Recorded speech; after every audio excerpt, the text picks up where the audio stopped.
get out your cameras. Maybe you want to film this very first lap for the first time in 53 years. New asphalt, completely clean slate, and the first division will be the six-shooters. Peeling it off at turn number 4. Green flag is in the air. Monadnock Speedway is underway for 2024. Side by side through turn 1, Garrett Berry and Tristan Bodwell. Bodwell doing pretty well up on that top lane. Yet now your defending track champion looks to the bottom. It's going to be interesting to see if Yedden can pull off what he pulled off last year. And it is a brand new day for the orange number 25, but looking like there might be the same result. He looks down to the inside, going after the leader in turn number 3. Can't quite get down there into turns 3 and 4. Still right on the rear bumper of Garrett Berry. Garrett Berry leads the pack. Yedden is in second, and now Tristan Bodwell looks to the outside again. Bodwell, the teenager out of Sanford, Maine, pulls off at turn number 2. Now reels in Yedden down the backstretch in the top 3 and pulled away nicely going into turn 3. Yedden looks to be a little bit better getting into the corners, but Garrett Berry with the drive off, able to pull him out about a car length or 2. Yedden back down to the bottom, tries to make it work, slips up. That's going to allow Tristan Bodwell to close back up in. And this might be a situation where a driver who doesn't have a ton of experience at the facility can really take advantage. It's one of those situations where you don't know what you don't know. So if it's a clean slate with Yedden, the first driver to go to the outside for a challenge for the lead in turn number 3. He'll be just about a half a car length back from being even, almost even off of turn 4, trying to make that outside line work. I really like what Michael Yedden is doing. He goes to the outside and will make the first clean pass for the season. But it isn't a complete pass yet. He can't pull down and take sole possession of the lead, but he does off of turn number 4. New leader, Michael Yedden, back into turn number 1. Your defending track champ jumps out to a lead as soon as he got by him about 4 or 5 car lengths. And don't forget, folks, it's the plus-minus system for the first couple weeks here at Monadnock Speedway. Yedden right now with a +2 takes the white flag. Garrett Berry and Tristan Bodwell's nose to tail down into turns 1 and 2. So for those who aren't familiar with the plus-minus system, can you expand on that a little, DJ? So Michael Yedden started 3rd and is going to come off of turn 4 to the checkered flag. He improved 2 positions, so he will be a +2. The 51 of Garrett Berry started on the pole. And William Graham out of Keene, Massachusetts in the 08. That's your starting lineup as we get ready for the roll. They come out of turn 4. They'll see the green flag. Edson and Zellman dead not at the start-finish line. They'll bail down into turn 1. Pure Stock's underway for 8 laps and side-by-side off of turn number 257. Weasels his way up in front. That is Tegan Edson. Edson with sole possession of the lead as they come down to a complete lap number 1. Taft down to the bottom underneath the 97 of Adrian Smith. Not able to complete that off of turn 4. Smith now pulls him 2 or 3 car lengths down the backstretch. Chambers looking for somewhere to go down to the bottom of 3 and 4. Taft gets a little loose, out of shape, washes up the racetrack. That'll drop him back to last. Zellman looking to make a move for the lead on Tegan Edson. The purple car rides right at the tire tracks as they work down the back straightaway. A little bit of a bump, but not a run in turn number 3. That's something you probably won't see when the race is on the line. Still racing with respect down the backstretch here early on. Zellman all over the back. Looks like he's got good drive up off the corners. Hard into the back of Tegan Edson once again down the backstretch. Edson hangs onto it, but shifts up the racetrack about a half a groove. That won't happen next time without Zellman taking over the leader, or at least sticking his nose down to the inside. You can see the car is clearly faster on the straightaway. Goes to the outside, might try the crossover move, and does so. Turn number 4. Can't get there because of the curbing. Just about got into the Jersey curve down off of turn 4. Chambers looking to make the move on Adrian Smith. Can't quite do it off of turn 2. Now falls in line. Zellman now looks to go to the top. Tries the crossover once again. Clears the Jersey curbs. Can't make it work with 2 to go. It's like watching toddlers learn how to walk all over again, or someone taking their first steps, or racing for the first time. So Zellman learned the previous lap that he couldn't do the crossover move midway between 3 and 4. So what did he do? He put that in the memory bank, and 13 seconds later said, I'm going to make the same move, but 15 feet or 20 feet further up the racetrack. And you know what? It worked out for for him. Patience prevails, and he'll take the checkered flag in the qualifying race. Race number 1 goes to James Zellman. Second spot, number 16, a perfect example of a driver who knows how to get around this racetrack. 5 championships, including last year, but a brand new racing surface. All of his tricks completely out the window. Will have to do it from the back of the pack. How many cars can he pass in 8 laps? We're going to find out. Green flag in the air. Douglas with a great jump on the start. The 11 of David Smith going to follow him through. Zach Phillips kind of hanging on the outside now. Grenier down to the bottom. Grenier's looking for third. Andrea's trying to follow him through. The 11 slides up the hill. David Smith washes up in turns 3 and 4. Grenier's got to check up down in turn 1 and not get into the back of David Smith. Now Grenier sideways, 3 wide off of turn 2. St. Amour is going to be the beneficiary of that one to pick up 2 spots and move herself into third. I really like how these drivers are racing this facility and this surface here early on. You saw Smith get 45 degrees sideways about 15 seconds ago, and nobody touched him. There were a couple of different lanes these drivers could go off. What's been a treacherous turn number 2 in the past, and DJ, remembering some of the incidents that would happen in turn number 2 with the not reconfiguration, but the resurfacing of the racetrack. I wonder if that takes that X factor away, where drivers used to worry a little bit about turn 2. I think it does. The wall's still pretty close up there, but I think you got more time to kind of chase it up there and catch it from the line that these guys and gals are running. As you see, St. Amour tries to make the move on David Smith for second. Can't quite make it work down in turns 1 and 2. Everybody's still trying to figure out how to rerun with those Jersey curves down on the bottom side there. One driver who does not need to figure out anything right now is that number 98, Mike Douglas, the Northfield, Massachusetts driver, with 2 laps to go. Your starters this afternoon are Sean Houlihan and Chris Horton, and Houlihan gives them the 2 to go signal as there's a good battle on the front straightaway. Carlos Grenier, Dominic Safford playing a little bit of upper tag in the heat race here. In the back of the field as Mike Douglas sees white flag, 1 to go.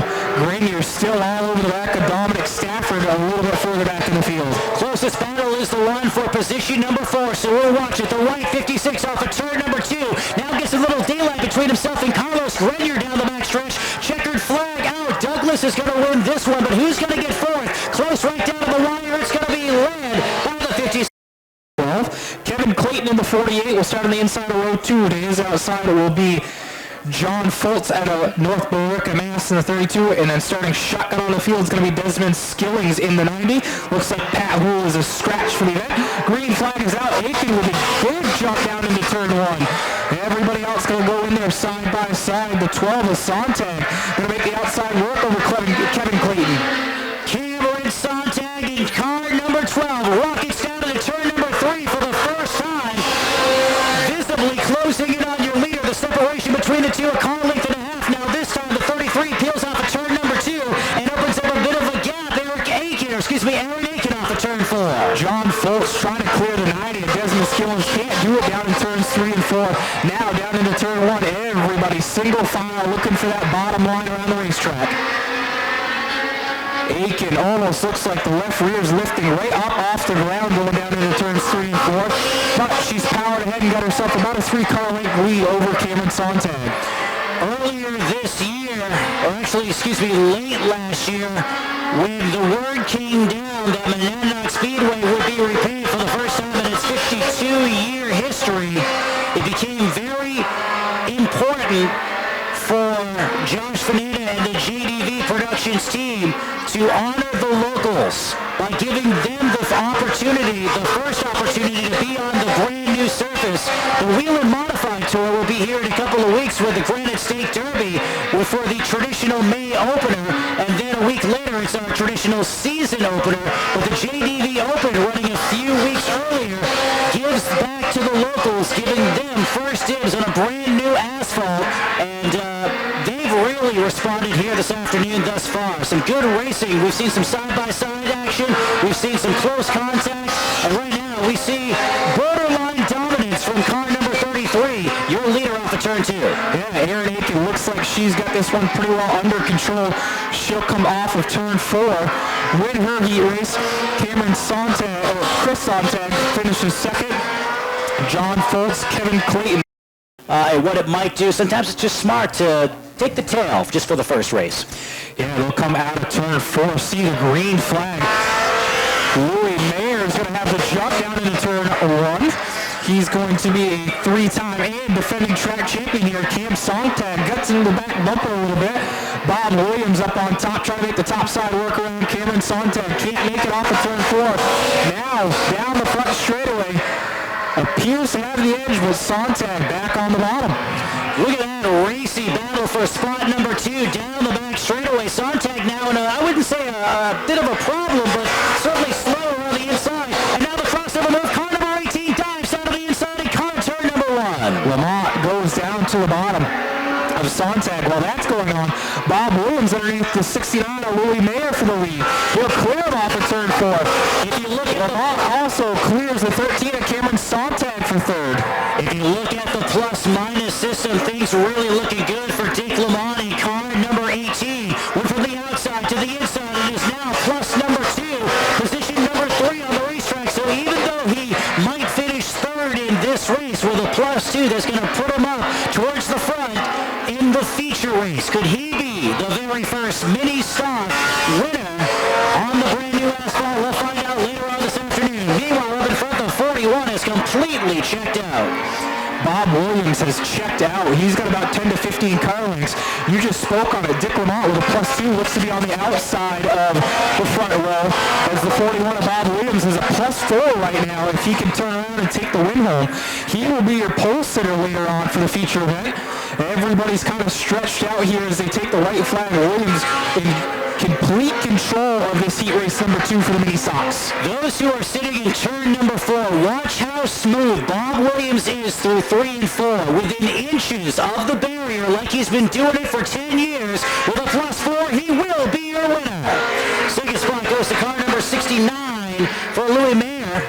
And then Daniel Robinson make up row 3, and Daniel Petrovich will round out the field. Green flag is out.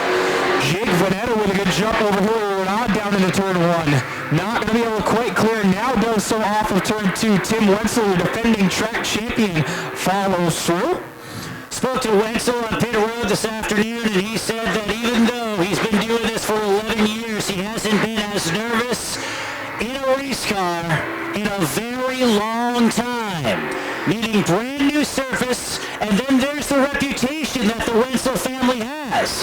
When you pull into the racetrack with these vehicles, with all the success that you've had, there's a certain expectation that you're going to run up in front. But what if you can't? Oh, there's contact in turn number 3, and Wenzel goes around. Goes to spend it here with us today and to allow this program to happen. We'll get to some of those, but a quick green flag, and we're racing again. Hillary Renato with the big jump down into turn 1. Daniel Petrovich, which was shotgun on the field in this heat race, is now set in second with a great plus 4 or plus 5 at this point, looking to set himself up to start on the front row later on in the afternoon.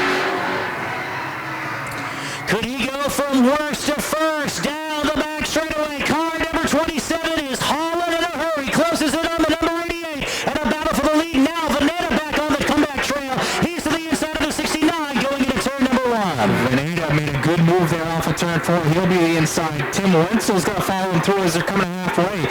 Do they have enough time to catch the top 2 and get themselves back into a good plus-minus system as Tim Wenzel catches the Jersey curve down off of turn 4? Hillary Renaud continues to pace the field. The green machine on the green racetrack dives down to the turn number 3. Hard on the brakes, but it works for her. She peels off of turn number 4 and mats it down the front straightaway. Still leads by about 3 car lengths. 14 years Hillary Renaud's been racing, 6 wins here at Monadnock Speedway as she paces the field with a 3 to 4 car length lead over Daniel Petrovich. 3 laps to go, and the drivers who were battling for the lead early on now run 3rd and 4th. Will they swap the position? So kid gloves from Tim Wenzel in car number 83 after contact with Vanetta. They go at it down the front straightaway again. Wenzel stalking that back bumper of Jake Vanetta. looks to make the move, wisely backs out of it down to turns 3 and 4. Now pokes nose back down in there. Veneta left him just enough room to almost make that move. Down through turns 1 and 2. Tim Wenzel sideways looks to pull the crossover. Really dive it down in there. No, backs out of it. Gonna give him a shot halfway through the corner, but heat race number 1 goes to Hillary Renaud. Daniel Petrovich second, Jake Veneta third, Tim Wenzel fourth, and the 69 of Daniel Robinson will round out your top 5. Stockwell and J.D. Green finished number 2 in the point standings, all by himself in row number 3. Green flag in the air, we're racing. Zach Zielinski with a big jump. Chris Rando follows him through. J.D. Stockwell follows him through. Everybody going on that inside line. The 26 of Chris Curtis goes through. Everybody trying to single file out as the 97 goes from the outside row deep in the field with Mike Lashley. Now Brusso down underneath him. Chris Riendo looked underneath the 7Z as Zach Zielinski now goes to the top side. Gonna look to pull the big crossover here. Misses the Jersey curve, gets underneath him down the front straightaway. Riendo has figured it out and figured it out in a hurry. A little hot getting into turn number 1 last time, but they keep it clean and opens up a 3-car advantage down the backstretch. Here comes Stockwell for second off of 4. The 26 of Chris Curtis trying to follow through. He'll dive down to the bottom. Can't make it work down in turns 1 and 2. Now Zielinski slides up the racetrack just a little bit, allowing Curtis to get underneath him.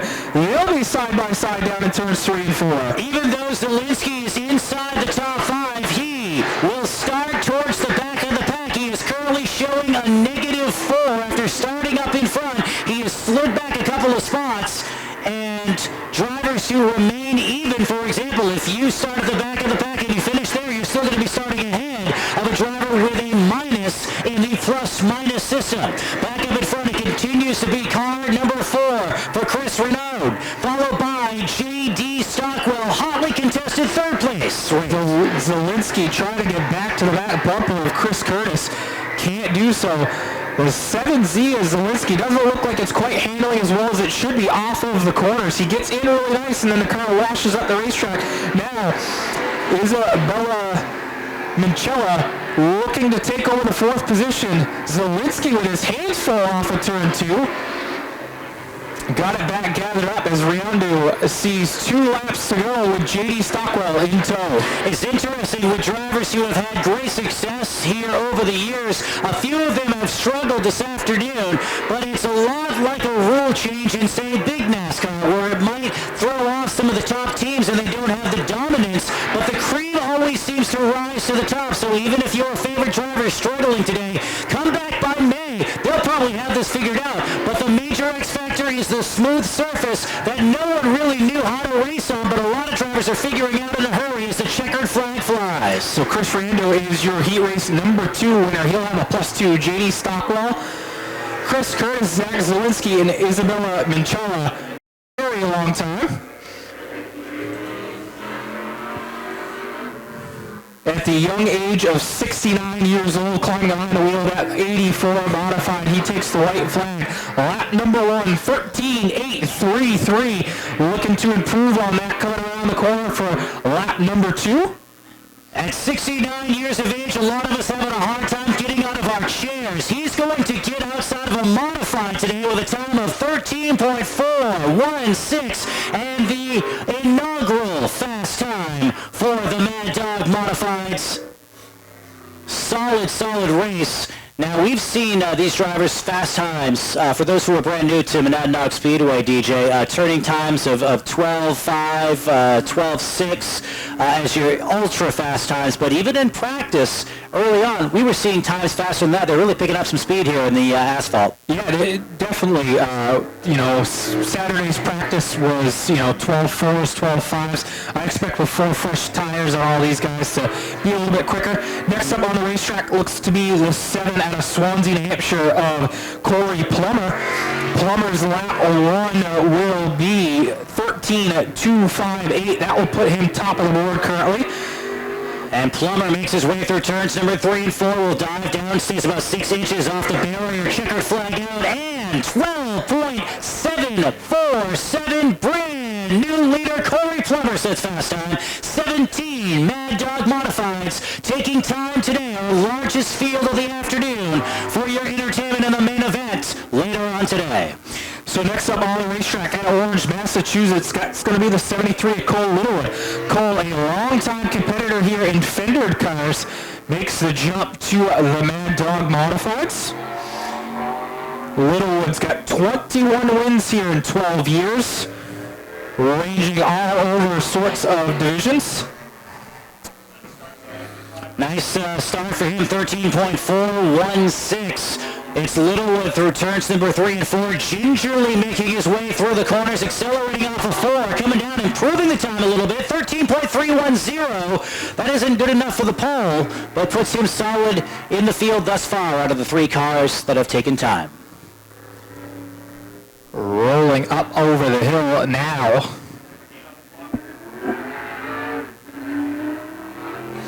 That appears to be the 15 of TJ Blow out of Troy, New Hampshire. TJ, a longtime competitor in the modifieds between Monadnock and Claremont Speedway. TJ's got 4 wins here at Monadnock Speedway, 15 years of racing experience.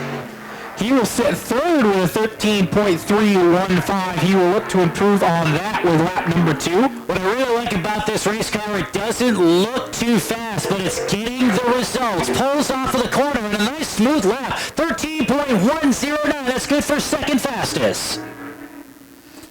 Not a bad lap so far. Next up, that's going to be the 50X. That's at Williamsburg, Massachusetts. That's Kevin Pitzinger. Pitzinger makes his way off of turn number 4, and one little X factor for these time trials, which is different from previous years, is you'll notice that they do not have a warm-up lap. I mean, it is green and go. So shooting off of turn number 2 and immediately under time, that with new asphalt too, throwing a bit of a curve to these drivers, but these so far have responded nicely. 13.194 lap number 1 for Pitzinger, and lap number 2 picks it up nicely. 12.854, that's good for second fastest. Just about a tenth off of what Corey Plummer ran earlier on here in the afternoon with a 12.747. Pitzinger, the 23-year-old, should be pretty happy with that lap. Short Track Cup, which awards thousands of dollars in bonus money for the NASCAR Wheel and Modified Tour. So next up on the racetrack, that's going to be the 23 of Brad Zahinsky. Zahinsky sees the green flag. Zahinsky's been racing for 19 years at the young age of 26 years old. It's wild when you see that too. I mean, back in the day, if you were 15 or 14 years old, you're like, wow, that person, getting their start early. But now, to Zahinsky's credit, I mean, he could have 10 years under his belt by the time they're 15, 16. It's pretty wild. Checkered flag out. What kind of time do we get? 12.953. That's good, I believe, for fourth fastest, but certainly inside the top 5. Third fastest. Okay. Just ahead of TJ Blow.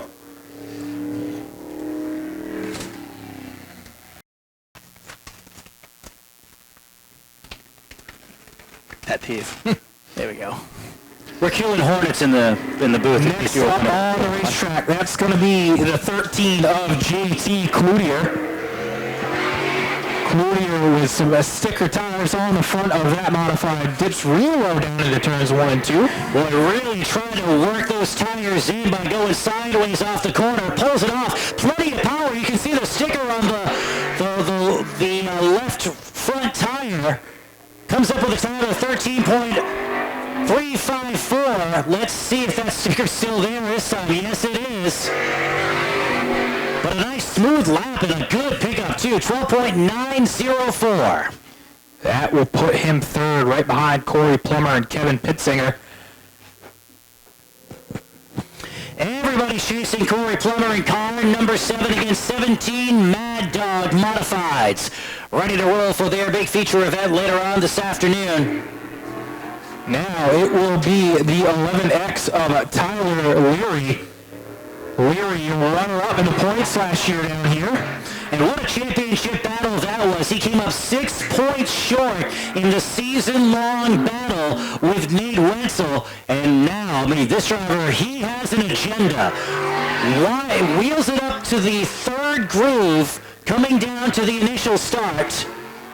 And Tyler Leary powers it into turn number 3. Stays a little higher than a lot of the drivers too as he tries to figure it out, but puts the wheels below the yellow line in turn 4. Comes up with 12.823.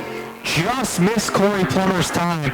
Again, Leary, a two-time champion here at the racetrack, won the modified championship just a couple of years ago and has, I believe, a super stock, what they used to call him, championship. Now next up on the racetrack, that's going to be the 24 mass out of Irving, Massachusetts, of Scott Zielinski.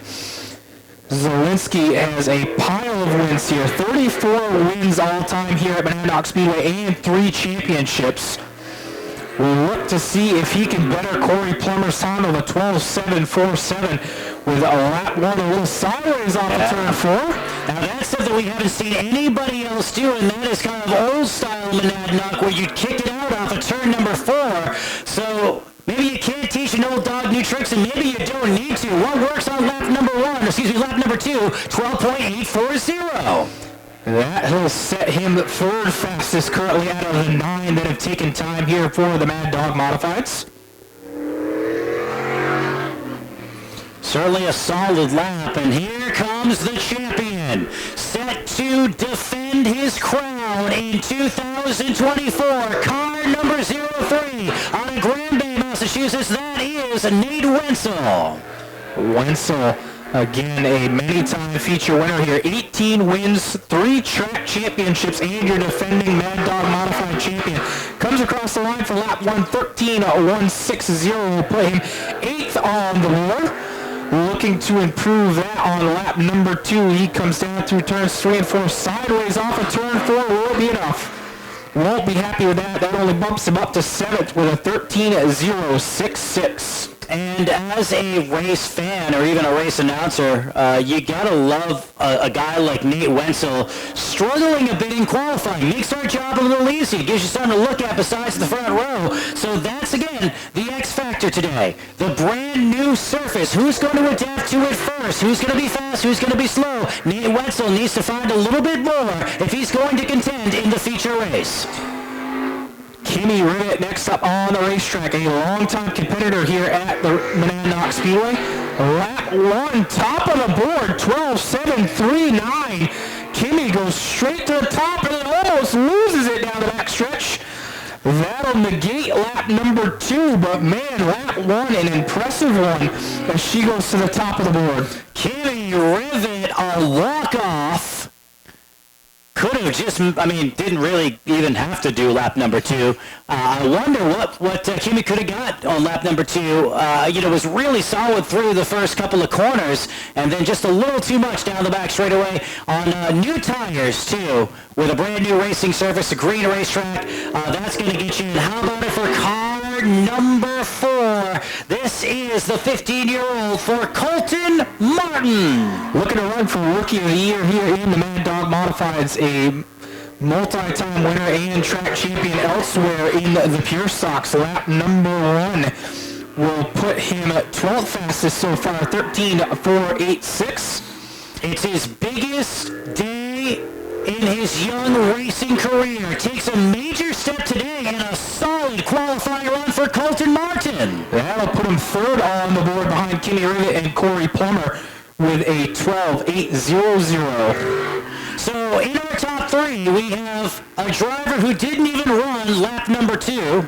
We have a rookie who's going to start in 3rd, and look who's on the racetrack now. That's going to be the 25 New Hampshire out of Sunapee, New Hampshire. That's the Sunapee Sandbagger of Brian Roby. Roby, an 18-time winner here at Monadnock Speedway. 1 track championship. Will come off of turn 4C, lap number 1. Top of the board, 12.396. Is this going to be the Brian Roby show today? We're going to find out. So far, the answer is yes. Checkered flag out. A little bit slower that lap, 12.456, but currently has a 0.3 of a second lead over Kimmy Rivet for the pole.